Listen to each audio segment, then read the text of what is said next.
மக்களுடன் மனதின் குரல் பொதிகை தமிழ் தொலைக்காட்சியில் 126வது மாதத்தை எட்டி சரித்திர சாதனை படைக்கும் பிரதமர் மோடியின் மன் கி பாத் நிகழ்ச்சி. நாட்டு மக்களுடன் உரையாடும் மோடிஜி நமோ ஆப் மற்றும் சாரல் ஆப் மூலம் பிரதமரோடு பேசி மகிழும் அரிய வாய்ப்பை பெற்றிடுவீர். வி ரமேஷ் வழக்கறிஞர், மாவட்ட பொதுச் செயலாளர், மத்திய சென்னை மேற்கு மாவட்ட பாஜக. தமிழர்களின் number 1 choice Tamil matrimony.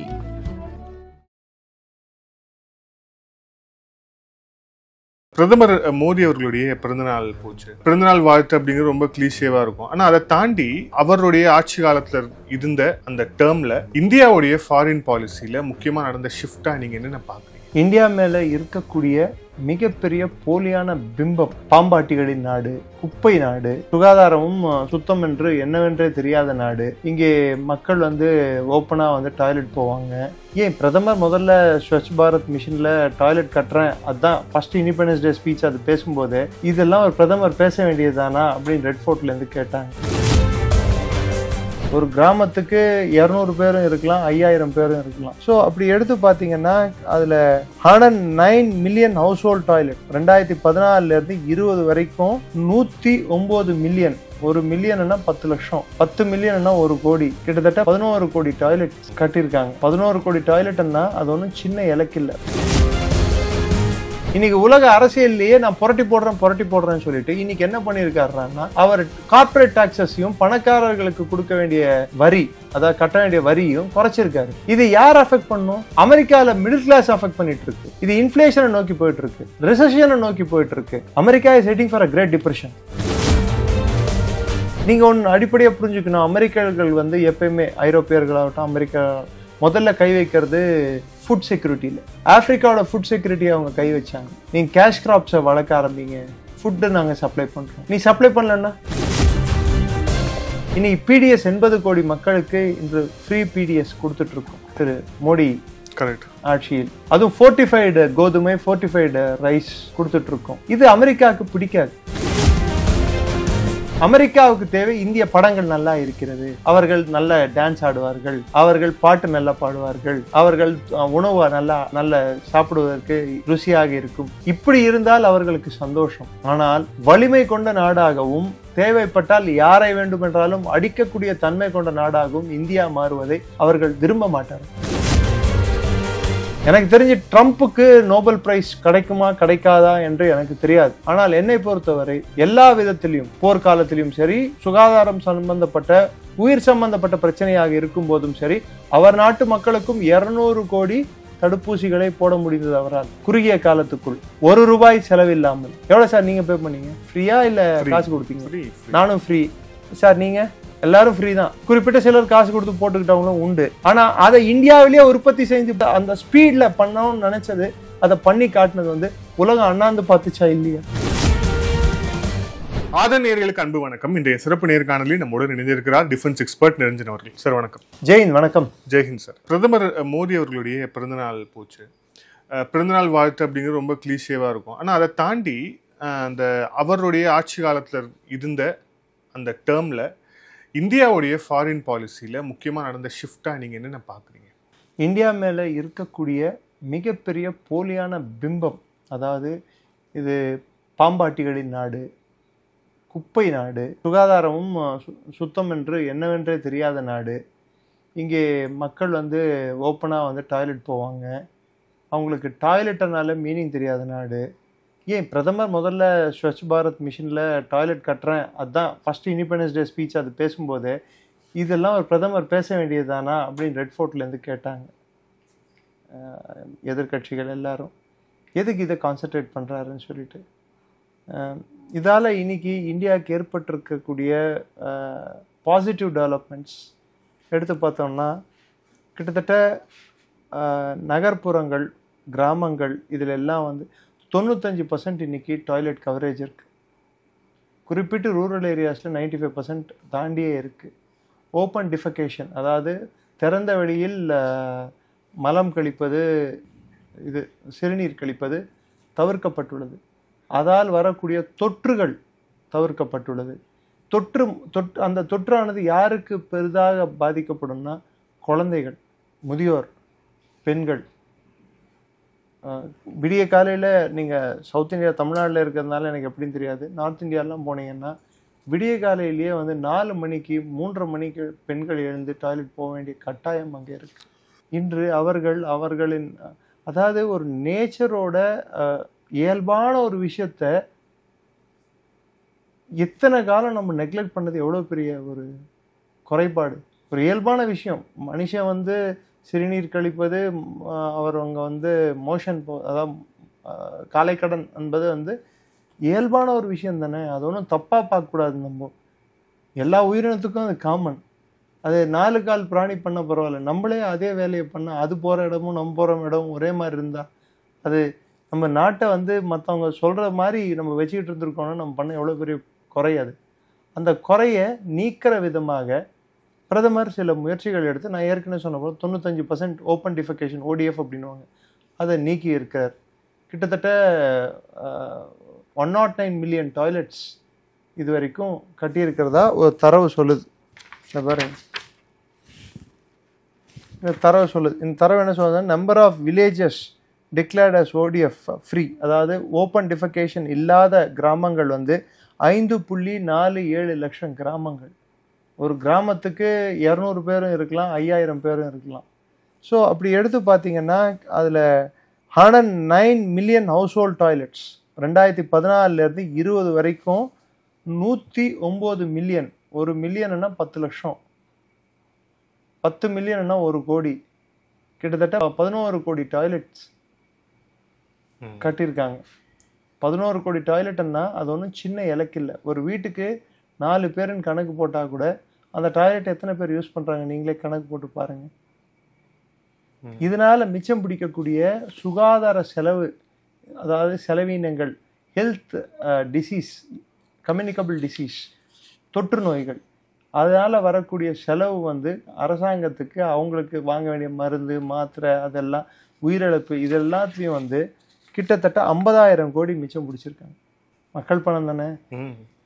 Health impact, infant mortality rate, அதாவது பிறந்த குழந்தைகள் சுத்தமும் சுகாதாரம் இல்லாமல் இறக்கிறது வந்து மிகப்பெரிய அளவில் கம்மியாக இருக்கு. நெக்ஸ்ட்டு இது கிட்டத்தட்ட 500, நான் சொன்னேன்ல ஒரு வீட்டுக்கு 4 பேர், அந்த கணக்கு எடுத்து பார்த்தா கூட 500 மில்லியன், அதாவது இந்தியாவோட மொத்த பாப்புலேஷன் வந்து 140 crores. 500 மில்லியனுக்கு கிட்டத்தட்ட 50 கோடி மக்கள், 50 கோடி மக்கள் இதனால் பயனடைஞ்சிருக்காங்க. அது போகாமல் நெக்ஸ்ட்டு நம்ம பார்த்தோம்னா குழந்தைகள் இறக்கும் விகிதம் ஒவ்வொரு வருடத்துக்கும் 0.0% பாயிண்ட் ட்ராப் ஆகிட்டே வருது. இந்த இன்ஃபேண்ட் மார்டாலிட்டி ரேட் ட்ராப் ஆக புது குழந்தைகள் நம்மளுக்கு உற்பத்தி ஆக, அதாவது பர்த் ரேட் நம்மளுக்கு இன்க்ரீஸ் ஆக, அது வந்து நம்மளோட டோட்டல் இது அதாவது இறந்தவர்கள் plus birth rate and death rate இது ரெண்டுத்தையும் இது பண்ணி பார்த்தா நம்மளுக்கு ஒரு ரேஷியோ வரும். அந்த ரேஷியோ வந்து நாளைக்கு working age group of population 18லேருந்து 40% இருக்கக்கூடிய பாப்புலேஷன் வந்து எந்த நாட்டுக்கு அதிகமாக இருக்கோ அந்த நாட்டுக்கு வளர்ச்சி அதிகமாக இருக்கும். ஆப்பிரிக்காவில் வந்து இன்ஃபேண்ட் மார்டாலிட்டி ரேட் ஒரு பெரிய பிரச்சனை, ஏன்னா சுத்தமும் சுகாதாரம் இல்லாதது, இது மாதிரி ஓப்பன் டிஃபெகேஷன் இருக்கிறது. நம்மளும் ஆப்பிரிக்காவும் கிட்டத்தட்ட ஒரே நிலைமையில் இருந்த காலத்தில் இருந்தோம். அது இன்னைக்கு வந்து ரிப்ளேஸ்மெண்ட் ரேஷியோ அப்படின்னு சொல்கிற இதில், அதாவது முதியவர்களுக்கு பதிலாக இளையவர்கள் அவங்கள ரிப்ளேஸ் பண்ணுற ரேஷியோ, நாளைக்கு அந்த ஸ்டாண்டர்ட் ரேஷியோ வந்து நம்மளால் மெயின்டைன் பண்ண முடியும். அப்படியே எடுத்து பார்த்தீங்கன்னா இன்னைக்கு Safai Mitra Suraksha initiatives, health checkup, insurance, இன்னைக்கு இன்சூரன்ஸ் வந்து கவரேஜ் அதிகமாக இருக்கு இந்தியாவில் ஃபுல்லாக. 70 வயதுக்கு மேற்பட்டவர்களுக்கு ஆட்டோமேட்டிக்லி அவங்க 5 லட்ச ரூபா வரைக்கும் இன்சூரன்ஸுக்கு எலிஜிபிள் ஆகிடுறாங்க. இது இல்லாமல் நீங்கள் எடுத்து பார்த்தீங்கன்னா இன்னொரு முக்கியமான ஒரு விஷயம், 8 லட்சத்துக்கும் மேற்பட்ட ஸ்பாட்ஸ், அதாவது இடங்கள், குப்பையை கொட்டுறது, அதை சுத்தமாக வச்சுக்காமல் இருக்கிறது, அங்கே வந்து இந்த நாய் இதெல்லாம் வந்து அங்கே சேர்றது, அந்த நாய்களால் அங்கே வந்து அங்கே தொற்று பரவி அந்த நாய்கள் வந்து அந்த சாப்பிட்றக்கூடிய விஷயங்களுக்காக யாராவது குப்பை கொட்டை வந்தால் அவங்கள பிடிச்சி கொதறது, இந்த ரேபிஸ் இன்ஃபெக்ஷன் இதெல்லாம் கூட கம்மியாக இருக்கு. ப்ளஸ் கொசு, டெங்கு, மலேரியா. ஒரு மதத்தை அழிச்சா டெங்கு மலேரியா குறையாது. நாட்டை சுத்தமாக வச்சுக்கிட்டா டெங்கு மலேரியா குறையும். கரெக்டா? அதை பற்றி புரிதல் இல்லாதவர்கள் தான் இன்னொருத்தரை மதத்தை தாக்கி பேசுவாங்க. அவங்கள திருத்த முடியாது, அவங்கள விட்டுருங்க.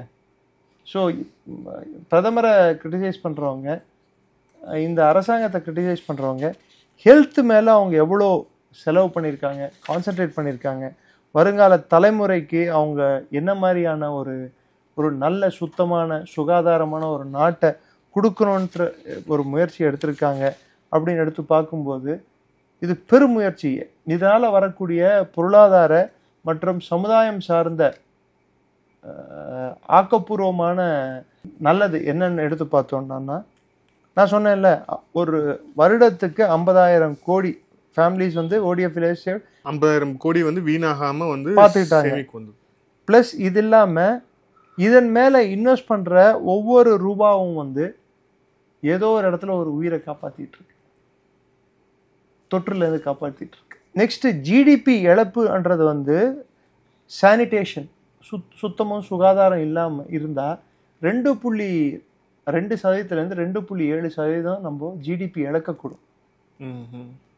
ஸோ அதுக்கு செலவு பண்ணக்கூடிய விஷயங்கள், அதாவது தேவையான கட்டமைப்பு 8.1 ட்ரில்லியன் ரூபாய் நம்மளோட மொத்த பொருளாதாரத்தில் 2.7% நம்மளோட மொத்த பொருளாதார வளர்ச்சி 7.8. அதில் 2.7னா கிட்டத்தட்ட 1/4 ஆஃப் ஜிடிபி நம்ம காப்பாற்றுற மாதிரி அர்த்தம். இன்னைக்கு எவ்வளோ பெரிய விஷயம் இது. ஆனால் இது வந்து அவர் சைலண்டாக பண்ணுறதால யாருமே இதை பற்றி பெருசாக பேச மாட்டேங்கிறாங்க. இன்னும் சொல்ல போனால் இந்தியா வந்து ஓப்பன் டிஃபெகேஷன் ஆனது பல நாடுகளுக்கு, பல குறிப்பிட்ட ஆப்பிரிக்க நாடுகளுக்கும் ஆசிய நாடுகளில் பல நாடுகளுக்கும் இது புரியாத புதிராக இருக்குது. ஒரு 10 வருஷத்தில் இவ்வளோ பெரிய புரட்சி எப்படி பண்ண முடிஞ்சது? இல்லை, அதுதான் முக்கியமான கேள்வியாக இருக்குது. என்னென்னா இப்போ இவ்வளவு விஷயங்கள் நடந்திருக்கு. இப்போ இதுக்கும் ஜியோ பொலிட்டிக்கல் ஆஸ்பெக்ட்லேருந்து நம்ம பார்த்தோம்னா, இப்போ அந்த கண்ணாடியை போட்டு பார்த்தோம் அப்படின்னா அதுக்கும் இதுக்குமான ஒரு தொடர்பு அப்படிங்கிறது என்ன? இப்போ IMF கணித்திருக்கிறது 2028 வந்து 3வது பொருளாதாரமாக இந்தியா இருக்கும்னு சொல்லியிருக்காங்க. ஸோ இப்போ இதற்கும் ஜியோ பொலிட்டிக்கல் ஆங்கிளில் பார்த்தோன்னா இதை எப்படி பார்க்குறது? நான் சொன்னேன் உங்களுக்கு 8.7% ஜிடிபி மிச்சம் பிடிக்கிறோம் அப்படின்னு சொல்லிட்டு. இந்த 8.1 ட்ரில்லியன் ரூபாய் வந்து எதுக்கு செலவழிக்க போகிறோம்? ரோடுகள், பள்ளிக்கூடங்கள், கல்லூரிகள், வேலை செய்வதற்கு நிறுவனங்கள், மற்ற எலக்ட்ரிசிட்டி ஜென்ரேஷன், அதாவது மின் உற்பத்தி, ப்ளஸ் புதிதாக திட்டங்கள். இதுக்கு தான் திரும்பி அதே அந்த பணம் இப்படி போய் சேர்றதுக்கு பதிலாக மற்ற வேறு சோஷியல் ஸ்பெண்டிங்காக பிரதான் மந்திரி ஜன்தன் யோஜனா, இந்த கடன் கொடுப்பது, சுயதொழில் இது பண்ணுறது, அவங்க ஆரோக்கியம் பேணி காத்தாங்கடான்னா மற்ற விஷயங்களுக்கு அவங்களுக்கு பணம் போய் சேரும்போது அவங்க வாழ்க்கை திறன் உயரும் இல்லையா? அவங்க வாழ்க்கை திறன் உயரும் போது நாட்டின் பொருளாதாரம் உயரும். பொருளாதாரம் உயர்ந்தால் அடுத்து என்ன நடக்கும்டான்னா, இந்தியா ஒரு பர்ச்சேசிங் பவர் பேரிட்டி, வாங்கக்கூடிய தன்மை மக்களுக்கு அதிகமாகும். இப்போ 3வது இடத்துல இருக்கும், 8.5% நம்மளோட வாங்கக்கூடிய தன்மை. அது 8.5% ஒரு 10%, 12% எட்டும்போது கிட்டத்தட்ட அமெரிக்காவுக்கு நிகரான வாங்கக்கூடிய தன்மை நம்மளுக்கு வந்துருச்சுன்னா யங்கேஜ் பாப்புலேஷன் சார். அப்போது இவ்வளோ தூரம் நம்மளால் வாங்க முடியுது, இவ்வளோ பொருட்களை வாங்க முடியுது, அப்போ உற்பத்தி பெருகும். வாங்காத நாட்டில் எவனும் உற்பத்தி பண்ண மாட்டான், உற்பத்தி பெருகும். உற்பத்தி பெருகுவதால் எல்லோரும் இந்தியாவை நோக்கி படையெடுப்பார்கள், வெளிநாட்டில் இருக்கக்கூடிய நிறுவனங்கள். அப்போது அமெரிக்காவை விட்டுருங்க, உலக நாடுகள் எல்லாம் இந்தியாவை ஒரு சந்தையாக பார்ப்பது ஒரு கண்ணோட்டம், தவிர்க்க முடியாத சந்தையாக பார்ப்பது இன்னொரு கண்ணோட்டம். It is a market. ஆனால் நான் சொல்கிறத நீ கேட்கணுன்றதுக்கும், but it is a market that cannot be ignored, அவன் சொல்கிறத நான் கேட்கணுன்றதுக்கும் வித்தியாசம் இருக்குது. அதுதான் 2 நாள் முன்னாடி பெர்னார்ட் லென்ச் இந்தியாவுக்கு வந்து போனதை நீங்கள் பார்க்க முடியும். நம்ம போல அவங்க வந்தாங்க நம்மளை தேடிட்டு. அவங்க தான் ட்ரேட் அக்ரிமெண்ட். இப்போது ஊரில் வந்து சுத்தமும் சுகாதாரமும் இருந்ததுன்னா விவசாய தொழில் இதில் ஈடுபடுறவங்க அவங்க நகரங்களுக்கு நோக்கி போக வேண்டிய தேவை இருக்காது. அந்த சுத்தம் சுகாதாரம் அடுத்த தலைமுறைக்கு இல்லாதனால, தொற்றுகள் பரவுவதால் அந்த காசை சேமித்து நம்மளால் பள்ளிக்கூடங்கள் மற்றது வந்து 5 கிலோமீட்டர் டிஸ்டன்ஸ் 10 கிலோமீட்டர் டிஸ்டன்ஸை விட்டுட்டு 2 கிலோமீட்டர் டிஸ்டன்ஸ் 3 கிலோமீட்டர் டிஸ்டன்ஸையே அதே ஊருக்குள்ளேயே நம்ம கட்டணும்னா அந்த கல்வி அவங்க கிட்டேயே வரும்போது சுத்தமும் சுகாதாரத்தையும் நம்ம அதை ஊர்ஜிதப்படுத்தும் போது என்ன ஆகும்? கல்வி திறன் அங்கங்கேயே வளரும் இல்லையா? டிராப் அவுட் ரேஷியோவும் வந்து அதாவது பாதியிலேயே கல்வியில் நான் சொல்றது பொய் இல்லை சார், நான் மிகைப்படுத்தி சொல்லலை. நார்த் இந்தியாவில் டாய்லெட்ஸ் இல்லைன்னு சொல்லிட்டு பல்வேறு இடங்கள்ல குழந்தைகள் பெண் குழந்தைகள் கல்விக்கு மேல் படிப்புக்கோ இல்லை 8வது அவங்க வயதுக்கு கூப்படிந்த பெண் அவங்க வந்து மேல் படிப்புக்கு போகாமல் நின்று போறது உண்டு. இன்னைக்கு அது தவிர்க்கப்பட்டிருக்கு. எந்த நாட்டில் வந்து விமன் எஜுகேஷன் விமன் லிட்ரஸி வேலைக்கு போறாங்க போலன்றது அப்புறம், பட் விமன் லிட்ரஸி வந்து it will lead to a better and healthy family. படித்த தாய்மார்கள் இருக்கும்போது அந்த வீட்டில் அந்த குழந்தைகள் ஒழுங்காக வளர்க்கப்படுவார்கள். அதுக்கண்டு படிக்காத தாய்மார்கள் வளர்க்க மாட்டாங்கன்னு நான் சொல்லலை, பட் அவங்களுக்கு வந்து they are better equip to handle the child. இல்லை இப்போது இந்தியானாலே இப்போ நீங்களே தொடக்கத்தில் சரியாக குறிப்பிட்ட மாதிரி இந்தியானாலே ஒரு குப்பை நாடு, அதே மாதிரி வந்து கழிவுகள் நிறைந்த நாடு, அருவருப்பான நாடு, ஸ்லம் டாக், இந்த மாதிரி ஒரு பெரிய பெரிய நரேட்டிவ் வந்து இதுக்கு பின்னாடி வந்து பில்ட் பண்ணப்பட்டது. படமே வந்து அப்படிதான். அதை வந்து நம்ம கேவலமான ஒரு படத்தை வந்து ஒரு ஆஸ்கர் கொடுத்து அதை நம்ம வந்து அதையே ஒரு எலெக்ஷன் ஸ்லோகனை வச்சு கொண்டாடின ஒரு கட்சி இருக்கு. 50 வருஷமா let poor be the poor, rich be the ரிச்னு சொல்லிட்டு இருந்த நாட்டை கடைசியில இதையெல்லாம் மேம்படுத்தின ஆளை வந்து சூட் பூட் கி சர்க்காருன்னு சொல்லிட்டு அவரையே கிண்டல் அடிச்சாங்க. இல்லை அந்த மாதிரியான ஒரு நரேட்டிவுக்கு எல்லாமே இது வந்து பதில் கொடுத்துருக்குன்னு நம்ம எடுத்துக்கலாமா? அவர் இந்திய பிரதமர் சில விஷயங்களை அவர் வந்து பேசுவதில்லை, செயலில் காட்டுகிறார். அவர் செயல் வீரர். அந்த செயல் வீரர் வந்து இதெல்லாம் ஆக்கப்பூர்வமான சில விஷயங்கள். இதை வந்து இன்கிரிமெண்டல் குரோத்துக்கு வந்து, அதாவது ஒரு விஷயத்தால எனக்கு இன்னொரு பலன் கிடைக்க போகுது. கார் ஓட்டும் போது நீங்க ஜாலியாக கூட கத்துக்கலாம், ஆனா கார் ஓட்டுறதுனால உங்களுக்கு வரக்கூடிய பல்வேறு பலன்கள் இருக்குல்ல. நீங்க கம்ப்யூட்டர் கத்துக்கிறது கேம்ஸ் ஆட கூட கத்துக்கலாம், ஆனா அந்த ஸ்கில் கத்துக்கிறீங்க இல்ல. ரோடு போடுறது வந்து வெறும் ரோட்ல வந்து ஒரு காலத்துல ஒரு எதிர்கட்சி தலைவர் சொன்னாரு, ரோடு போட்டா என்ன யூஸ் இருக்கு அப்படின்னாரு. ரோடு போட்டா என்ன யூஸ் இருக்குடான்னா, மக்கள் ஒரு இடத்துல இருந்து இன்னொரு இடத்துக்கு போறதுக்கு வாட்டமா இருக்கு, ஒரு பொருள் வாங்குறதுக்கு வாட்டமா இருக்கு. அது மாதிரி ஒரு வீட்லயோ ஒரு ஊர்லயோ சுகாதாரத்தையும் சுத்தத்தையும் நம்ம வந்து மேம்படுத்தணும். நம்ம தமிழ்நாட்டில் இருக்காது, தமிழ்நாட்டில் வந்து ஓரளவுக்கு சுத்தமும் சுகாதாரமும் நார்த் இந்தியாவோட பெட்டரா இருக்கிறதுனால நம்மளுக்கு அதோட அத்தியாவசிய தேவை புரியல. பட் நீங்க எல்லாம் நார்த் இந்தியாலாம் போய் பார்த்தீங்கன்னா it was often neglected for a long period of time. அங்கே யார் ஆட்சியாளர்களாக பல்வேறு ஆண்டுகள் இருந்தாங்கன்னு சொல்லிட்டு உலகத்துக்கு தெரியும். நான் இதுல அரசியலை கலக்க விரும்பல. நான் இவர் பண்ண முயற்சியால ஜிடிபி மிச்சம் பிடிக்கப்பட்டுள்ளது. இந்தியாவோட பொருளாதார வளர்ச்சிக்கு இது உறுதுணையா இருந்திருக்கு. மூணாவது, health security is also security sir. ஒரு நாட்டின் பாதுகாப்பு சுகாதார பாதுகாப்பும் பாதுகாப்பு தான்.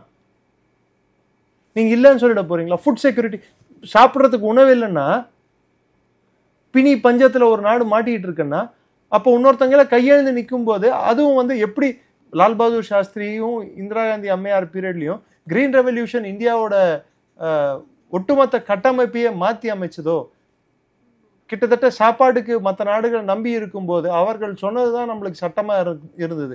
இன்னைக்கு நம்ம தன்னிலை பெற்ற நாடா உணவு உற்பத்தியில் இருக்கிறதுனால இன்னைக்கு நம்மளை யாரும் டிக்டேட் பண்றதுக்கு பயப்படுறோம். அது மாதிரி நம் சுகாதாரம் வளரும் போது நம்மளோட லைஃப் எக்ஸ்பெக்டன்சி வளரும், ஒர்க்கிங் ஏஜ் குரூப் பாப்புலேஷன் வளரும், நம்மளோட ஹெல்த் அண்ட் சானிடேஷனோட growth வந்து ஓவரால் இம்பேக்ட் வந்து என்ன உண்டான்னா தேவையில்லாத மைக்ரேஷன்ஸை ப்ரிவென்ட் பண்ணும். ஒரு ஊருக்கு வந்து ஒரு இடத்துல இருந்து இன்னொரு இடத்துக்கு மாறுவதை தவிர்க்கும். சுற்றுச்சூழலை வந்து பராமரிக்கும். அதே சமயத்தில் சுற்றுச்சூழல் இப்போ திடீர்னு ஊர்ல இருந்து நகரப்புறங்களுக்கு மக்கள் படையெடுத்து வர்றதுக்கு காரணம் என்ன? ஒண்ணு, அவங்க வாழ்க்கை திறன் உயரணும்னு சொல்லிட்டு. ஆனா அவங்களுக்கு வந்து ரெண்ட்டுக்கோ எதுக்கோ வீடு கிடைக்காதப்போ ஸ்லம்ஸ் எப்படி கிரியேட் ஆகுது? அந்த ஸ்லம்ஸை சுத்தி இருக்கிற மக்கள் அவங்களுக்கு டாய்லெட்டு அது இது இல்லைன்னா அவங்க எங்க போறாங்க? ஓப்பனா தானே போறாங்க. அங்க தொற்று ஏற்படுது. அவங்க யாரு? அவங்களும் இந்திய குடிமகன் தானே. அவங்களோட பாதுகாப்பும் அரசாங்கத்தோட பாதுகாப்பு தானே. அவங்களுக்கு வரக்கூடிய தொத்தால அவங்க யாராவது இறந்து போயிட்டாங்கன்னா 2 லட்ச ரூபா கொடுத்தா அந்த உயிரை திருப்பி நம்மளால கொடுத்துட முடியுமா? அவங்க இருக்கிற ஊர்களையே அவங்களுக்கு சுத்தமான நீரும் சுத்தமான ஜல் சக்தி யோஜனா, சுத்தமான நீரும் சுத்தமான கழிப்பறைகளும் நம்ம கொடுக்கும்போது அவர்கள் உயிருக்கும் அவர்களின் வளர்ச்சிக்கும் நம்ம வந்து ஒரு உறுதுணையா அரசாங்கம் நிற்கும் போது this is also a capital expenditure sir. One time expenditure இது. எப்படி ரோடு போடுறது ஒன் டைம் எக்ஸ்பெண்டிச்சரோ, எப்படி ஒரு ஒரு ஒரு விஷயத்தை கட்டி அமைக்கிறது ஒன் டைம் எக்ஸ்பெண்டிச்சரோ, இது ஒரு வாட்டி நம்ம இன்வெஸ்ட் பண்ண போறோம். இதுக்கு போடுற இன்வெஸ்ட்மெண்ட்டோட பலன் வந்து உடனே கிடைச்சிருமானா கிடைக்காது. ஒவ்வொரு குடும்பமும் சார் ஒரு குடும்பத்துல ஒரு காலத்துல வந்து ஊர்ல கலரா பரவுது அப்படின்னு ஒரு விஷயம் வரும். ஏன் கலரா பரவும்? ஏன் டெங்கு பரவும்? ஏன் மலேரியா பரவும்? இதெல்லாம் தொற்று தானே. இந்த தொற்றுகள் தவிர்க்கப்படுவதற்கு சுத்தமான கழிப்பறைகளும் சுத்தமும் சுகாதாரமும் ஒரு மிகப்பெரிய ரோல் ஆட்டியிருக்கு. அதை இந்த பிரதமர் கடந்த 11 ஆண்டுகளில் அவர் பேசாமல் அமைதியாக சாதித்து காட்டியுள்ளார். இப்போ நம்ம அடுத்த டாபிக் மூவ் ஆனோம் அப்படின்னா, நம்ம குறிப்பாக அந்த அமெரிக்கா விஷயம் தொடர்பாக நம்ம பல்வேறு காணொலிகளில் முன்னாடி பேசியிருக்கோம். இப்போது அதில் ரீசெண்டான டெவலப்மெண்ட்ஸ் என்னென்னு பார்க்கறதுக்கு முன்னாடி பிரதமர் மோடிக்கு வாழ்த்து தெரிவித்திருக்கிறார் ட்ரம்ப். நம்ம இந்த வாழ்த்தையும் நம்ம கடந்து போகிற மாதிரி இல்லை. ஏன்னா கடந்த கால இப்போ ஒரு சில மாதங்களாக என்ன நடந்துட்டு இருக்குன்னு நம்ம ரொம்ப தீவிரமாக வந்து பார்த்துக்கிட்டு இருக்கிறோம். உக்ரைன் போரே வந்து இந்தியாவுக்காக செய்யுது அப்படிங்கிற அளவுக்கு வந்து பேசக்கூடிய அளவுக்கு இருந்தாங்க. ஆனா வந்து இப்போ ரொம்ப டோன் டவுன் ஆகி என்னுடைய நண்பர் மோடி அப்படின்னு சொல்றதும், இப்போ வந்து பிறந்தநாள் வாழ்த்து சொல்றதும், ஸோ இந்த மாற்றம் ஏன் ஏற்படுது? ஃபர்ஸ்ட் இதை நம்பலாமா? அமெரிக்கன்ஸை நம்பலாமா? ஃபுல்லா நம்பக்கூடாது, அதுக்கு நம்பாமலே இருக்கக்கூடாது. Will take case by case. It's a gradual development. படிப்படியாக தான் அந்த இது மூவ் ஆகும். உடனே அவங்க பேசின பேச்சுக்கு பிற்பாடு, அவர்கள் எடுத்துகிட்டு வந்த நம்ம மீது தடைகளுக்கு பிற்பாடு உடனே எல்லாம் செட்டில் ஆகிடாது. நிறைய மனக்கசப்புகள் ஏற்பட்டிருக்கு இது நடுவில். இதுக்கு ஒரு டைம் எடுத்துக்கும். ஆனால் அமெரிக்கா இந்தியாவை நோக்கி வர வேண்டிய கட்டாயங்கள், பல்வேறு கட்டாயங்கள் இருக்கிறது. அதில் ஒரு முக்கியமான கட்டாயம், வர்த்தகம் சார்ந்த கட்டாயம் வந்து என்னன்னா, மருந்துகள் அமெரிக்காவுக்கு தேவை. 70% அங்கே கொடுக்கக்கூடிய ஜெனரிக் ட்ரக்ஸ் வந்து இந்தியாவிலேருந்து போகுது. அங்கே இருக்கக்கூடிய மக்கள் 70% ஜெனரிக் ட்ரக்ஸ், 70% அங்கே விற்கக்கூடிய ட்ரக்ஸ் வந்து இந்தியன் ட்ரக்ஸ். நியர்லி 40% வந்து இந்தியாவிலேருந்து இம்போர்ட் ஆகுது. இந்தியாவிலேருந்து அங்கே போகுது. 70% of the population generic drugs consume பண்ணுறாங்க. உதாரணத்துக்கு பேராசெட்டமாலே பல்வேறு பிராண்டுகள் இருக்கும். அங்கே வந்து கன்சியூம் பண்ணுற பேராசெட்டமால் வந்து அங்கே 100 பேர் பேராசெட்டமால் வாங்க போகிறாங்கடான்னா 70% ஜென்ரிக்காக தான் வாங்குவாங்க. அதே பேரில் இருக்கக்கூடிய எது சீப்பான இதுவோ அதை வாங்குவாங்க. ஒன்று. ரெண்டாவது, இவங்க அதில் இருக்கக்கூடிய 40% வந்து இந்தியாவிலேருந்து போயிட்டுருக்கு மருந்துகள். அதை நம்ம லைட்டாக வந்து மற்ற நாடுகளுக்கு அனுப்பாமல் இல்லை, டைவெர்ட் பண்ணாலே அமெரிக்கா மேலே ப்ரெஷர் விடும். என்ன ப்ரெஷர் விடும்? ₹1 கிடைக்க வேண்டிய பேராசெட்டமால அவன் கடைசியில் அங்கே போய் வாங்க போகும்போது 3 ரூபாய்க்கு வாங்க வேண்டியதாக இருக்கும், 4 ரூபாய்க்கு வாங்க வேண்டியதாக இருக்கும். நான் பேச்சுக்கு உதாரணத்துக்கு சொல்கிறேன். அது இன்ஃப்ளேஷனை நோக்கி போகும்ல. அவங்களோட ஸ்பெண்டிங் 33%லேருந்து 35% வரைக்கும் அவங்களோட மருந்துகளுக்கு அதிகம் விலை கொடுக்க வேண்டியது இருக்கும். இது அமெரிக்காவோட பணவீக்கத்தை பெரிதாக்கும். இன்ஃப்ளேஷனு பணவீக்கம் அதிகமாக இருந்தால் என்ன ஆகும்? செலவு அதிகமாகும். செலவு அதிகமாக இருந்தால் அதிகம் டாலர் பிரிண்ட் பண்ண வேண்டியது இருக்கும். அதிகம் டாலர் பிரிண்ட் பண்ணால் அமெரிக்காவோட பணத்தோட மதிப்பு. ஸோ இந்தியா வந்து தவிர்க்க முடியாத ஒரு சக்தி. இன்னைக்கு ஆப்பிளையோ இல்லை இன்டெலியோ இந்தியா விட்டு போவாத அப்படின்னு சொன்னால், அவங்கள பொறுத்த வரைக்கும் அங்கே ஒர்க் பண்ணுறதுக்கு லேபர் ஃபோர்ஸ் இல்லாதனால அவங்க இந்தியா, வெறும் ஆப்பிள் இன்டெல் இல்லை, பல்வேறு கம்பெனிகள் இந்தியாவை நோக்கி படையெடுத்து வருகின்றன. ஏன்னா இங்கே ஒர்க்கிங் ஏஜ் குரூப் பாப்புலேஷன் இருக்குது, இன்ஃப்ராஸ்ட்ரக்சர் இருக்குது, எல்லாம் இருக்கிறதுனால இங்கே வருவாங்க. ரெண்டாவது ஜிசிசின்னு சொல்லுவாங்க பார்த்தீங்களா, கெப்பாசிட்டி, அதாவது கெப்பாசிட்டி பில்டிங். அந்த கெப்பாசிட்டி பில்டிங் வந்து இந்தியா கிட்ட இருக்கு. கிட்டத்தட்ட 1800 புது ஜிசிசியை நிறுவி இருக்கணும் கடந்த 5 ஆண்டுகள். குளோபல் கெப்பாசிட்டி கம்பெனிஸ் அப்படின்னு சொல்லிட்டு உலகத்துக்கே நம்ம வந்து அனுப்பக்கூடிய திறன் கொண்ட அமைப்பு கம்பெனிக்குள்ள 1800 புதுசாக இந்தியாவில் ஏற்பட்டிருக்கு. அது தவிர்த்து நம்ம எடுத்து பார்த்தோம்னா இந்தியாவோட செகண்ட் இது நான் ஏற்கனவே சொன்னப்போ பர்ச்சேசிங் பவர் பேரிட்டி அதிகமாக இருக்கிற நாட்டை வேணான்னு சொல்லிட்டு சார் நீங்களே கூட ஒரு கம்பெனி வச்சுருந்தீங்கன்னா நீங்கள் ஒரு ப்ரொடக்ஷன் பண்ணுறீங்கன்னா எங்கே வாங்குறானோ அங்கே தானே சார் நீங்கள் போவீங்க. ஆமாம். வாங்காத நாள் China is stagnating, Europe is falling apart. அமெரிக்காவுக்கு ஆப்பிரிக்காவில் இந்த பொருளை வாங்கக்கூடிய தன்மை அவர்களுக்கு இல்லை. சவுத் அமெரிக்காவில் அவ்வளோ பாப்புலேஷன் இல்லை. ஸோ 140 கோடி பேஸ் இருக்கிற ஒரு நாடு, அதுவும் யங் பாப்புலேஷன் இருக்கிற நாடு, நீங்கள் உலகம் ஃபுல்லாக விற்றீங்கன்னா ஒரு நாளைக்கு 5000 ஆப்பிள் ஃபோன் விற்றீங்கன்னா இந்தியாவில் ஒரு ஸ்டேட்டே வாங்கிடாது.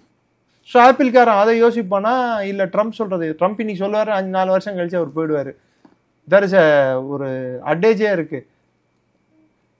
தி life span of the president of America is only 2 years அப்படின்ட்டு. ஃபர்ஸ்ட் வருஷம் அவர் என்னன்னு புரிஞ்சுக்கிறதுக்கு 1 வருஷம் போயிடும். கடைசி வருஷம் அவர் எதுவும் பண்ண முடியாமல் 1 வருஷம் போயிடும். 2 வருஷம் தான் அவர் செயல்பட முடியும். ஆனால் இவர் தான் ஏற்கனவே ஒரு டேர்ம் இருந்திருக்காருல்ல, இவருக்கு ஏற்கனவே புரிஞ்சது தானே. புரிஞ்சிருந்தா இந்த வேலையெல்லாம் பண்ணியிருக்க முடியாது. இன்னைக்கு உலக அரசியல்லையே நான் புரட்டி போடுறேன்னு சொல்லிட்டு இன்னைக்கு என்ன பண்ணியிருக்காருன்னா அவர் கார்பரேட் டாக்ஸஸையும் பணக்காரர்களுக்கு கொடுக்க வேண்டிய வரி, அதாவது கட்ட வேண்டிய வரியும் குறைச்சிருக்காரு. இது யார் அஃபெக்ட் பண்ணும்? அமெரிக்காவில் மிடில் கிளாஸ் அஃபெக்ட் பண்ணிட்டு இருக்கு. இது இன்ஃப்ளேஷனை நோக்கி போயிட்டு இருக்கு, ரிசெஷனை நோக்கி போயிட்டு இருக்கு. America is heading for a great depression. நான் சொல்லல, ஜேபி மார்கன் சொல்றாங்க. ஜேபி மார்கனை நம்பாததும் அவங்க பார்க்குறவங்க இஷ்டம். இல்லை எதை அடிப்படை ரிசெஷன் அவங்க சொல்றாங்க? ஏன்னா இப்போ 2007-8 காலகட்டத்தில் ஏற்பட்டது, அந்த ரிசெஷனோட உலக அளவில் ஏற்பட்ட ஒரு விஷயம். பட் ஆனால் இப்போ ஜேபி மார்கன் இல்லை 2007-8 நடந்ததோட 20 நடந்ததும் உலக அளவில் தான், கோவிட் வந்தப்போ. ஆமா, கோவிட் வந்தப்போ நடந்தது. ஆமா, இப்போ நடக்க போறதா இவங்க கணிக்கிற விஷயங்கள் அப்படிங்கிறது ட்ரம்போட பாலிசிஸ். நீங்க டாரிஃப் வார்ஸால உங்களுக்கு வரக்கூடிய ரெவென்யூவும் நீங்க டாக்ஸ் எக்ஸம்ஷனால கொடுக்கக்கூடிய ரெவென்யூவும் பார்த்தீங்கன்னா டாக்ஸ் எக்ஸம்ஷனால அதிக ரெவென்யூ இழப்பு நடக்கக்கூடும். வரி போடாம விடுறதால அதிகம் லாஸ் கவர்மெண்ட்டுக்கு தான், யூஎஸ் ட்ரெஷரிக்கு. டாரிஃபால எவ்வளோ ரெவென்யூ வரக்கூடும்? இன்னைக்கு ஜப்பானோட பிரதமரே வந்து அமெரிக்கா கூட அக்ரிமெண்ட் சைன் பண்ணக்கூடும் அப்படின்ற ஒரு காரணத்துக்காக ஜப்பானோட பார்லிமெண்ட் டயட் அவர் மேல நம்பிக்கையில்லா தீர்மானம் எடுத்துட்டு வந்துட்டு இன்னைக்கு அவர் பதவி இழந்துள்ளார். இன்னைக்கு யூரோப்ல இருக்கிற ஒரு நாடாவது யூரோப்பியன் யூனியனோட உர்சுலா வேண்டர்லின் சொன்னதை அவங்க அவங்க அவங்க 15% டாரிஃப் ஓகே எனக்கு ஓகேன்னு எல்லாம் சொன்னதை பிரான்ஸோ இட்டலியோ மற்ற நாடுகளோ யாராவது ஒத்துக்கிட்டு இருக்காங்களா? அவங்க எக்கானமியோட நிலைமை என்ன? பிரான்சிஸ் பைரூ நினைக்கிறேன், இப்போ ரீசெண்டாக ரிசைன் பண்ண பிரெஞ்சு பிரதமரோட பேர், $51 பில்லியன் வந்து காப்பாற்றுறதுக்கு, அது தேவையில்லாத லீவு செலவீனங்களை குறைக்கிறதுக்கு அவர் ஒரு பில் எடுத்துட்டு வர பார்த்தார் பிரெஞ்சு பார்லிமெண்ட்ல. அந்த பில் தோற்கடிக்கப்பட்டது. இவர் 180 என்னவோ தான் வந்தது, 300 சொச்சம் வந்து எதிர்கட்சிகளுக்கு வந்து பில் தோற்கடிக்கப்பட்டு அவரால் எந்த ஒரு இதுவும் எடுத்துட. இன்னைக்கு பிரான்ஸ்ல வந்து யார் அடுத்த பிரதமர்? கடந்த 2017 இருந்து இப்போ வரைக்கும் கிட்டத்தட்ட 4-5 பிரதமர்களும் மாறியுள்ளார்கள். நிலையான ஆட்சி இல்லை பிரான்ஸ்ல. யூகேல ஒரு பக்கம் பார்த்தீங்கன்னா அங்கே இருக்கக்கூடிய நேட்டிவ்ஸ் வெள்ளை நிறத்து மக்களுக்கும் இந்த செட்டில்டர்ஸ் வெளியிலேருந்து எஸ்பெஷலி சொல்லணும்னா இந்த அகதிகளாக வந்து அங்கே போய் செட்டில் ஆனவங்களுக்கும் பெரிய கலவரமே வெடித்துள்ளது யூகேல. இது 2வது முறை கீர் ஸ்டேமர் வந்தப்புறம் இது 2வது முறை இந்த கலவரம் நடக்குது. ஸோ அங்கே வந்து கரெக்டான ஒரு சூழல் இல்லை யூகேலையும்.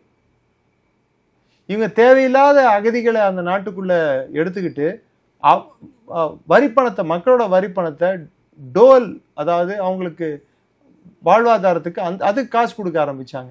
அவங்க அதுக்கு காசு வாங்கிட்டு அவங்க மற்ற பிரச்சனைகளில் ஈடுபட ஆரம்பிச்சாங்க.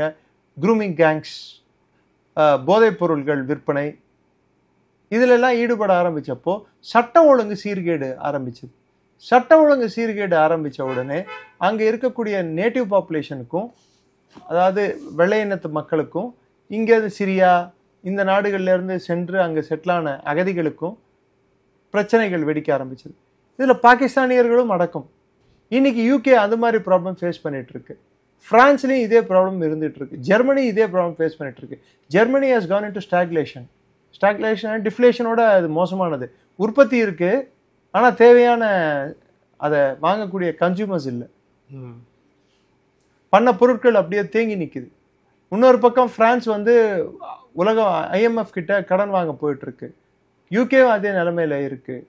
இட்டாலிக்கும் வந்து பொருளாதார சிக்கல் இருக்கு. இன்னைக்கு வெஸ்டர்ன் யூரோப்பியன் கண்ட்ரிஸ் குறிப்பிட்டு சொல்லணும்னா இந்த Italy, Spain, Portugal, UK, Germany, France, இவங்க எல்லாருக்குமே வந்து பொருளாதார சிக்கல்ல இருக்காங்க. இந்த சிக்கல்ல இருந்து அவங்க மீண்டு வரத்துக்கு அமெரிக்கா விரும்பல. அவங்கள பொறுத்த வரைக்கும் யூரோன்ற கரன்சி டாலருக்கு சேலஞ்ச். அது விழுந்தா அவங்களுக்கு நல்லதுதான் நினைப்பாங்க தவிர்த்து அது இருக்கணும்னு நினைக்க மாட்டாங்க. இன்னொரு வாட்டி யூரோப்பியன் யூனியன் சிக்கல்ல யூரோப் மாட்டிக்கிச்சுன்னா ஒரு பொது மார்ஷல் பிளான் ஒன்று வரும். மார்ஷல் பிளான் கேள்விப்பட்டிருக்கீங்களா? உலகப்போர் முடிந்த உடனே ஐரோப்பிய நாடுகளுக்கு பணம் கொடுத்து அவர்கள் ஒரு பொருளாதாரத்தை சீர்படுத்துவதற்காக எடுத்துட்டு வந்த ஒரு ஒன் ஆஃப் த திட்டம். அது உலகத்தோட எல்லா நாடுகளுக்கும் அந்த திட்டம் அமல்படுத்தப்பட்டது. பெரும்பாலும் வந்து ஐரோப்பிய நாடுகளுக்கு முக்கியமாக இது அமல்படுத்தப்பட்டது. அதனால அவங்களுக்கு எக்கனாமிக் ஸ்டெபிலிட்டியும் பொருளாதார வளர்ச்சியும் அதனால கிடைச்சது. அந்த உலகப்போர் முடிந்த உடனே பணபலத்திலையும் இராணுவ பலத்திலையும் ஒரே நாடு தான் கோலோச்சியது. அது அமெரிக்கா மட்டும்தான். இன்னைக்கு அமெரிக்காவோட நிலைமையும் அவங்களோட சிச்சுவேஷனும் பார்த்தீங்கன்னா அதுக்கு ஜஸ்ட் ரிவர்ஸ்ல போயிட்டு இருக்கு. அமெரிக்கா இஸ் ஹெட்டிங் இன்டு நான் கிரேட் டிப்ரெஷன் சொல்றது 1929 நடந்தது பாருங்க. Great depression. அவங்களோட நாட்டில் கட்டின டேம்கள் எல்லாமே அந்த காலகட்டத்தில் கட்டினது. ரோடுகள் எல்லாமே அந்த காலகட்டத்தில் கட்டினது. உள்ள இன்டர்னல் இன்ஃப்ராஸ்ட்ரக்சர் ஸ்பெண்டிங் வந்து கம்மியாயிட்டே போயிட்டு இருக்கு அமெரிக்காவில். இன்ஃப்ராஸ்ட்ரக்சர் ஸ்பெண்டிங்ன்றது எதுக்கு மேண்டேட்டரிடான்னா இது வேலை வாய்ப்புகளை ஏற்படுத்தும். ஸோ இப்போ வேலை வாய்ப்புகள் ஏற்படுத்த வழி இல்லாமல் அதே மாதிரி அந்த நாட்டில் இப்போ இந்த டேரிஃப் ஏற்படுத்தக்கூடிய ஒரு பாதிப்பால் அது வந்து ஒரு பொருளாதார நெருக்கடியை நோக்கி அமெரிக்கா நெருக்கடியில் ஆல்ரெடி நெருக்கடியில் தான் இருக்காங்க. அதனால தான் டேரிஃப்ங்கிற ஒரு பிளானே கூட வந்து ஒரு பக்கம். இன்னொரு பக்கம் பார்த்தீங்கன்னா உலகம் அமைதியா இல்லை. ஒரு பக்கம் இஸ்லாமிக் நேட்டோன்னு சொல்லிட்டு இஸ்ரேலுக்கு எதிராக சில நாடுகள் அரபு நாடுகள், பாகிஸ்தான் உட்பட எல்லாமே அணி சேருகின்றன. அப்போ அமெரிக்காவோட பேஸுகள் பல அரபு நாடுகள் உள்ளன. அவங்க இஸ்ரேல் பக்கம் எடுப்பாங்களா இல்ல அரபு நாடுகள் பக்கம் எடுப்பாங்களா? இது ஒரு டைலமா தானே. இந்த பிரெண்ட் ஆயிலுக்கும் டாலருக்குள்ள பிணைப்பு கூடியதற்கான வாய்ப்புகள் இப்போ உங்களுக்கு தென்படுதா? ரெண்டாவது, ஈஸ்டர்ன் யூரோப் நிம்மதியா இருக்கா? தேவையில்லாம போலாண்ட்ல போயிட்டு நான் ரஷ்யாவை அடிக்கிறதுக்கு நான் ட்ரூப்ஸ் அனுப்ப போறேன்னு கீர் ஸ்டீமர் சொல்லியிருக்காரு. இதால் ரஷ்யாவோட தாக்குதல்கள் வலுக்குமா இல்ல கம்மியாகுமா? அதிகரிக்க தான் செய்யும். இப்போ போலந்து வந்து இப்போ இன்னொரு உக்ரைனை நோக்கி போய் கொண்டு இன்னொரு உக்ரைனா மாறதுக்கான வாய்ப்பு வந்து தெரியுது. ஸோ இப்போ புது ஃப்ராண்ட் ஒன்று ஓப்பன் பண்றதுக்கு தானே இதெல்லாம் அர்த்தம்.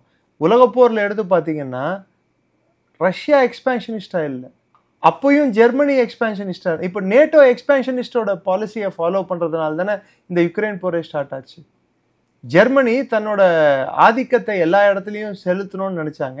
இப்போ ஜெர்மனியை ரிப்ளேஸ் பண்ணி Anglo Saxon race, France, Germany and UK, இவங்க வந்து அவங்களோட வலிமையையும் அவங்களோட பரப்பையும் அவங்களோட ஆதிக்கத்தையும் செலுத்த வேண்டும் என்று ரஷ்யாவோட பகுதிகளுக்கு செல்லவே, அப்ப ரஷ்யா அதற்கு எதிர்வினை ஆற்றுமா இல்லையா?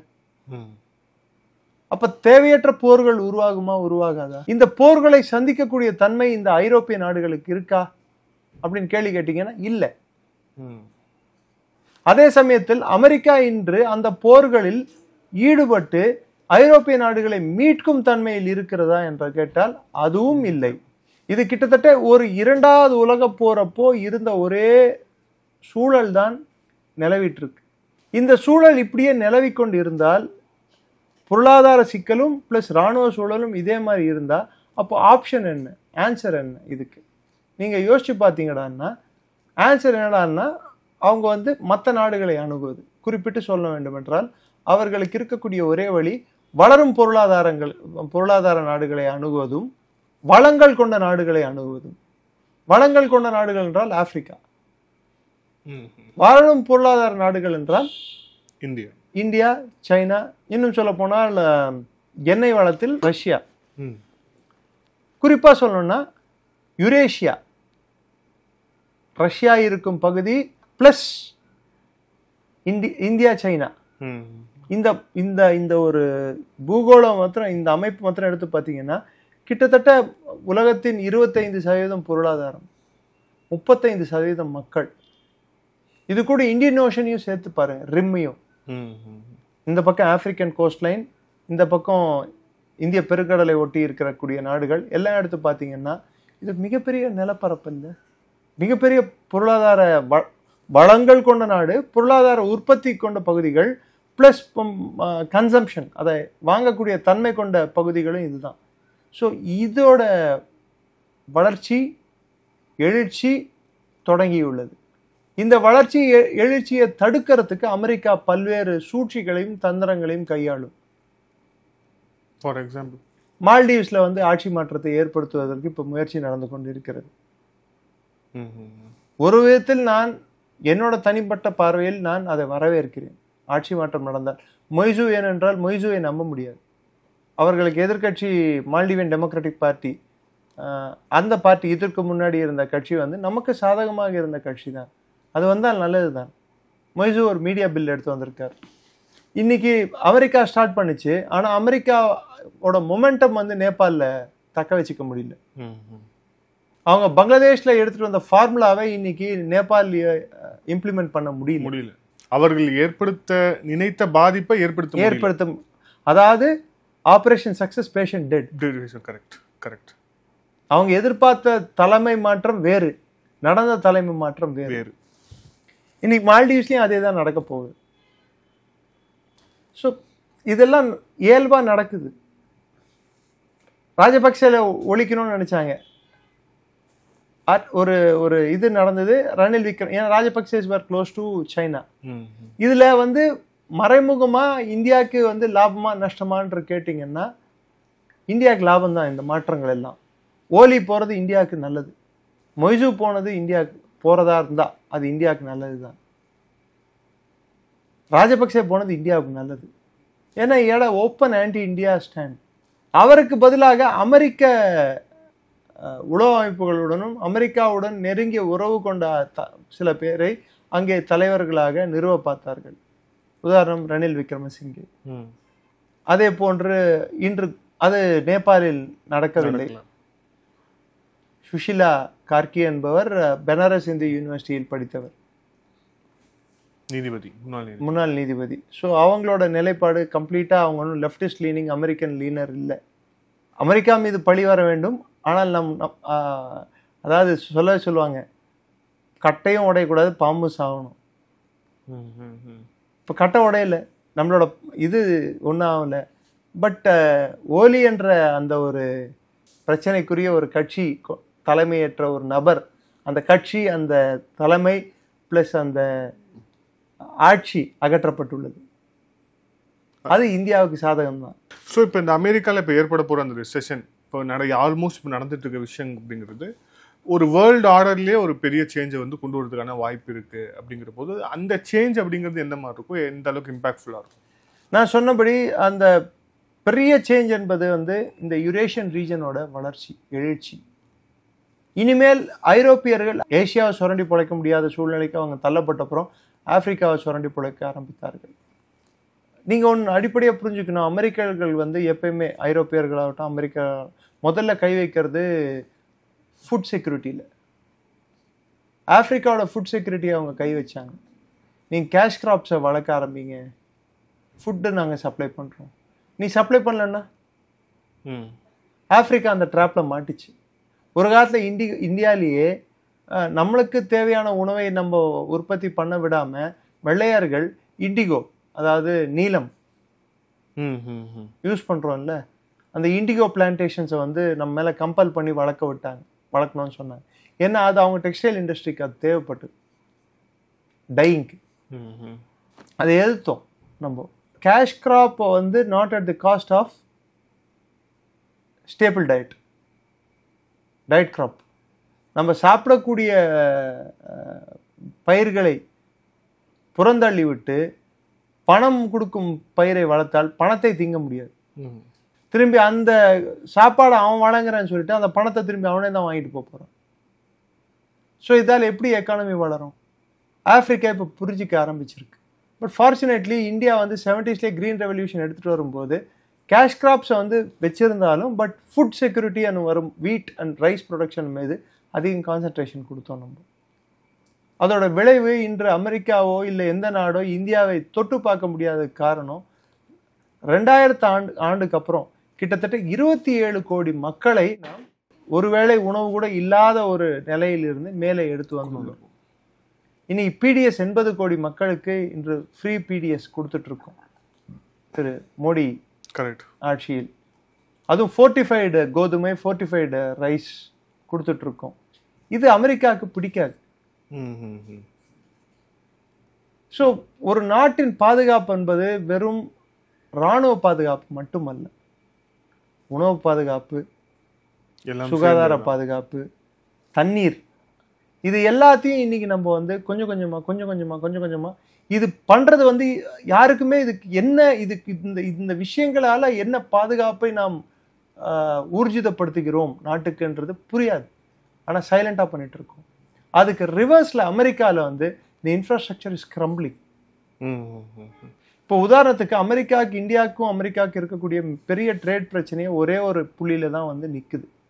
2 புள்ளியில் என்ன சொல்லப்போம், என்ன நம்ம எப்படி இருந்தாலும் ரஷ்யா கிட்ட வாங்குவோம், அதை நிறுத்த மாட்டோம்னு அவங்களுக்கு தெரியும். அவங்களுக்கு இப்போ தேவை ரிப்பப்ளிக்கன் மாகாணங்களில் இருந்து உற்பத்தி ஆகக்கூடிய பண்டங்கள், குறிப்பிட்டு மெய்ஸ் அண்ட் கார்ன், அதாவது சோளம் plus soya plus genetically modified seeds, அதாவது மரபணு மாற்றப்பட்ட விதைகள் பிளஸ் நான் வெஜிடேரியன் பால். இது எல்லாமே நம் வேளாண் தொழில்களை பாதிக்கக்கூடியது. இதை பிரதமர் எக்காரணத்துக்கு கொண்டும் ஏற்றுக்கொள்ள மாட்டார். எக்காரணத்துக்கு கொண்டு இதை வந்து அவர் வந்து சம்மதிக்க மாட்டார். உடன்படிக்கை எட்டுவோம், ஆனால் இதெல்லாம் தள்ளி வைத்துதான் உடன்படிக்கை எட்டுவோம். Oil is not for negotiation, agriculture produce is not for negotiation. ஏன்னா நம்மளுக்கே தேவையானது இருக்கும்போது நம்ம ஏன் சார் அங்கே வாங்கணும்? கரெக்ட். உலகத்தின் 2வது மிகப்பெரிய பால் உற்பத்தி இருக்கிற நாடு நான் வெஜிடேரியன் பாலை வாங்கி ஏன் குடிக்கணும்? ஸோ இது எல்லாத்தையும் நம்ம புறந்தள்ளிடுவோம். ஆனால் எனக்கு இருக்கக்கூடிய மிகப்பெரிய பிரச்சனை, நான் பார்க்கக்கூடிய, நான் சிந்திக்கக்கூடிய பிரச்சனை, 2ஆம் உலகப் போர் நடக்கிறதுக்கு முன்னாடி என்ன ஒரு முதல்ல 2ஆம் உலகப் போர் நடக்கிறதுக்கு முன்னாடி ஃபர்ஸ்ட் நடந்த சம்பவங்கள் எடுத்து பார்த்தீங்கன்னா டிப்ரெஷன், எக்கனாமிக் டிப்ரெஷன் வந்த பிற்பாடு தான் போர் மேகங்களை சூழ ஆரம்பித்தன உலகத்தை. அதே மாதிரி இப்போ அமெரிக்கா ரிசெஷன்ல போச்சுன்னா டாலரோட மதிப்பு ஒன்றும் இல்லாமல் ஆயிடுச்சுன்னா அதுக்கப்புறம் அந்த ஒரு வெற்றிடம், ஒரு வேக்யூம் உருவாகும். அந்த வேக்யூம், பவர் வேக்யூம், ஒரே நாடு தான் வல்லரசுன்ற அந்த ஒரு நிலை மாறி ஒரு 4 நாடுகள் 5 நாடுகள் அந்த வல்லரசு என்ற அந்த ஒரு நிலைமைக்கு வரும். ஆல்ரெடி இன்று உலகம் ஏற்றுக்கொண்டாலும் ஏற்றுக்கொள்ளாவிட்டாலும், நீங்கள் ஏற்றுக்கொண்டாலும் நான் ஏற்றுக்கொள்ளாவிட்டாலும், அல்லது அதுக்கு ரிவர்ஸா இந்தியா, சைனா, ரஷ்யா, அமெரிக்கா, இது ஆர்டர் மாறலாம். நான் சொல்ல, ஒரு இந்தியனாக நான் இந்தியாவை ஃபர்ஸ்ட் போட்டு பார்த்தேன், அவ்வளோதான். இந்த ஆர்டர்ல தான் இன்னைக்கு வல்லரசுகள் வடிவெடுத்து கொண்டிருக்கின்றன. இந்த வடிவமைப்பை யூரோப் விரும்பாமலும் போகலாம். ஆனால் இதற்கு அவர்களால் எதிர்வினை ஆற்ற முடியாது. அவர்களால் ரஷ்யாவையே சமாளிக்க முடியாது. அவர்களின் உள்நாட்டு பொருளாதார சூழல் அவ்வளோ மோசமாக இருக்கிறது.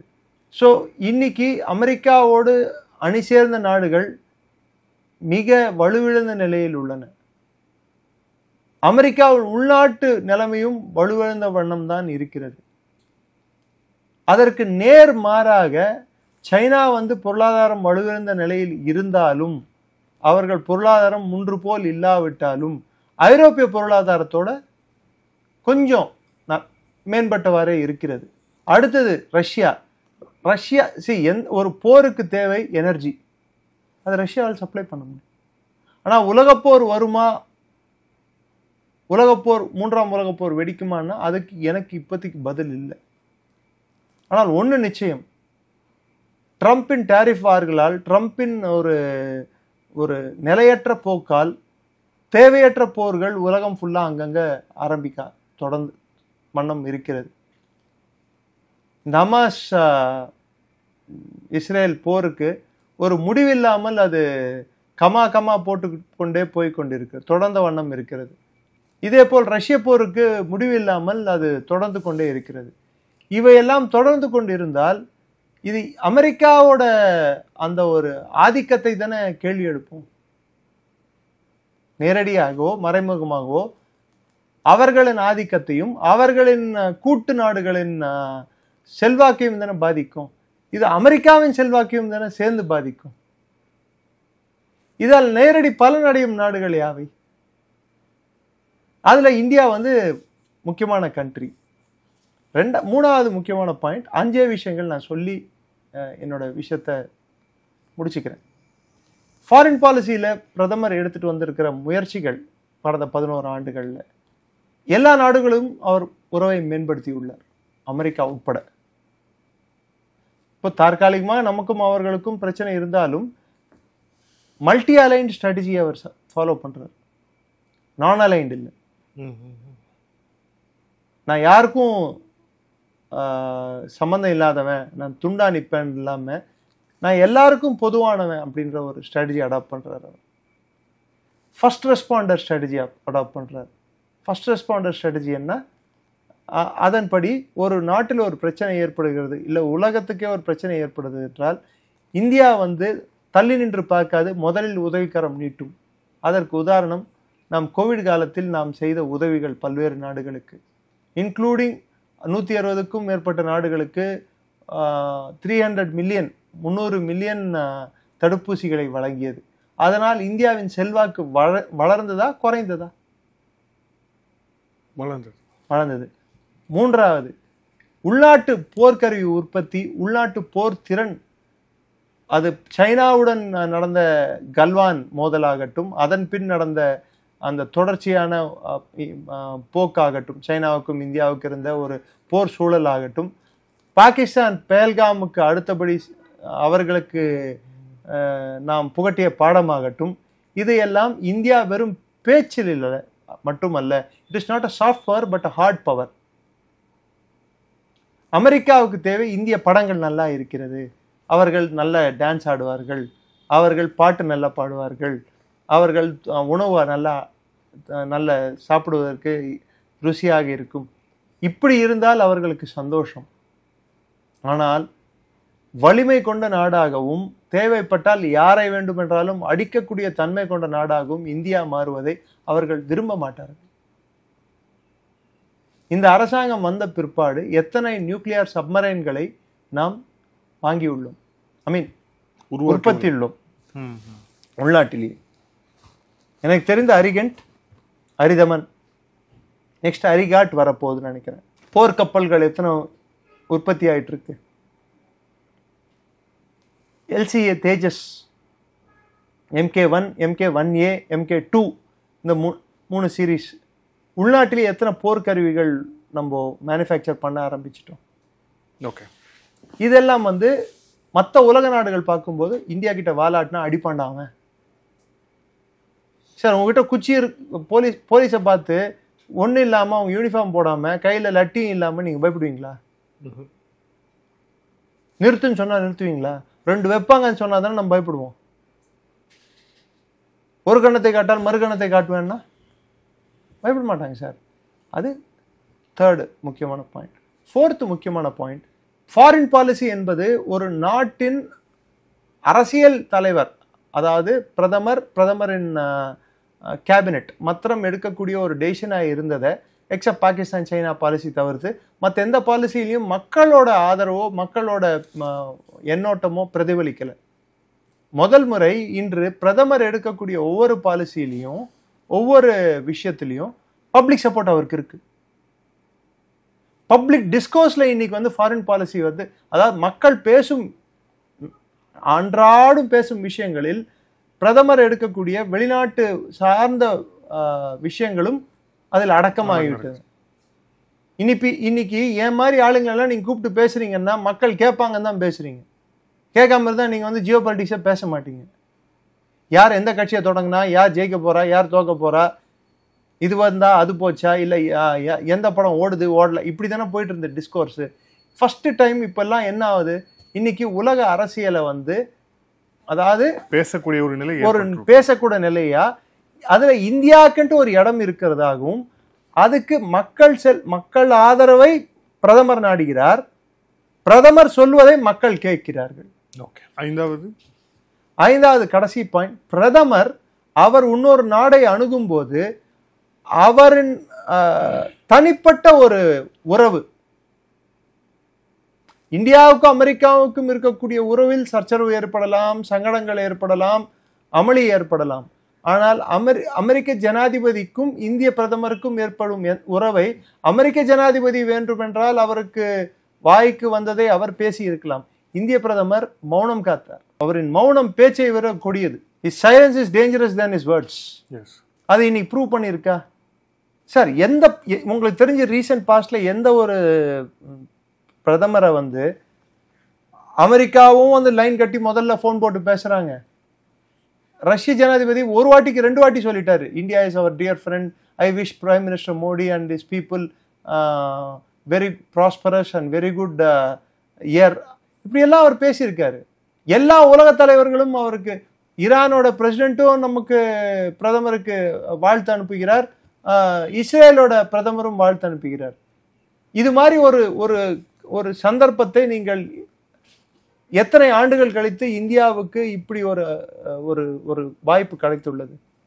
So there is a personal touch for the prime minister. 20க்கும் மேற்பட்ட நாடுகள் அவர்கள் நாட்டின் உயரிய விருதை கொடுத்துள்ளது. எனக்கு தெரிஞ்சு ட்ரம்ப்புக்கு நோபல் பிரைஸ் கிடைக்குமா கிடைக்காதா என்று எனக்கு தெரியாது. அதுக்கு அவர் உகந்தவரா இல்லையா என்று எனக்கு தெரியாது.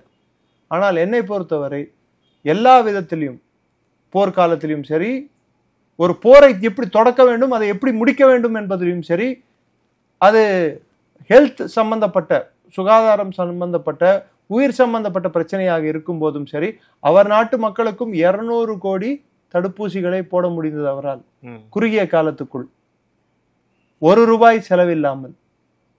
எவ்வளவு சார் நீங்க பே பண்ணீங்க? ஃப்ரீயா இல்ல காசு கொடுத்தீங்க? நானும் ஃப்ரீ சார். நீங்க எல்லாரும் ஃப்ரீ தான். குறிப்பிட்ட சிலர் காசு கொடுத்து போட்டுக்கிட்டவங்களும் உண்டு. ஆனா அதை இந்தியாவிலேயே உற்பத்தி செஞ்சு அந்த ஸ்பீட்ல பண்ணணும்னு நினைச்சது, அதை பண்ணி காட்டினது வந்து உலகம் அண்ணாந்து பார்த்துச்சா இல்லையா பிரதமரை? அது மாத்திரம் இல்லாம அவர் அதோட நிறுத்திக்காம மற்ற நாடுகளுக்கும் அவர் உதவிக்காரம் நீட்டினார். இன்னைக்கு அவரை வந்து தப்பு சொல்றவங்க கமெண்ட்ல போடுறாங்க, பாகிஸ்தானுக்கு தண்ணி ஓட வேண்டியது தானே அப்படின்னு சொல்லிட்டு. ரத்தமும் தண்ணியும் ஒன்னா ஓடாதுன்னு அவர் கிளியரா சொல்லிட்டார். ஸோ ஆமா, கை குலுக்கல. இப்போ சொல்றது வந்து பிரதமரை கேள்வி கேட்கறது, ஏன் டீம் அமைச்ச கை குலுக்கல, ஏன் வந்து இந்திய வீரர் ஷாபாஸ் ஷெரீப் கூட தான் அவர் ஷாங்காய் கோஆபரேஷன் ஆர்கனைசேஷன் மீட்டிங் போகும்போது கை குலுக்கல. அப்ப யாரும் கேள்வி எழுப்ப தைரியம் இல்லாதவர் இப்ப ஏன் எழுப்புகிறார்கள்? ஏன் சூரியகுமார் யாதவ் இந்தியராக தெரியவில்லையா? அவருக்கும் அந்த நாட்டுப்பற்று இருக்கும் என்று புரியவில்லையா? ஓகே, ஸோ இந்த 5 விஷயங்கள் தான் முக்கியம். இந்த 5 விஷயங்கள் தான் என்ன பொறுத்த வரைக்கும் அவர் ஃபாரின் பாலிசியில இது மோடிஃபைடு இந்தியா. ஓகே, நன்றி சார். பொலிட்டிக்கல் புலிட்டிங். Thank you sir. Thank you so much. Thank you. ஜெய்ஹிந்த். ஜெய்ஹிந்த் சார்.